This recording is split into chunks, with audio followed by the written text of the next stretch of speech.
இந்த ஷீட்டை எப்படி ப்ரொஃபஷ்னல் முறையில் ஃபில் பண்ணுறது அப்படின்னு பார்க்க போகிறோம். நம்ம நார்மலாக இப்போ ஃபில் பண்ணுற மாதிரி இருந்தால் சீரியல் நம்பர் 1 2 ஒரு 3 சீரியல் நம்பர் பண்ணுறோம். நேம் வந்து ஃபஸ்ட்டு நேம் வந்து தமிழ்ச்சந்திரன், மார்க்ஸ் வந்து ஒரு 80 மார்க்ஸு.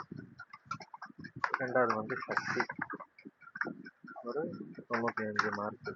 மூணாவது சிறு ஒரு 60 மார்க்கு. இப்படி தான் ஃபில் பண்ணுவோம். இது ஆக்சுவல் ப்ரொஃபஷ்னலாக எப்படி ஃபில் பண்ணுறது அப்படின்னு பார்க்க போகிறோம். ஃபஸ்ட்டு ஹெட்லைனை செலக்ட் பண்ணிக்கணும். ஆல்ட்டு டி ஓ பண்ணால் நீங்கள் ஃபில் பண்ணுறது serial number tab Tamilchandran tab mark வந்து 80. அடுத்து வந்து 1072 ஓகே. அவ்வளோ இதில் ஈஸியாக நம்ம எப்படி வேணுமோ அதை ஃபில் பண்ணிக்கலாம்.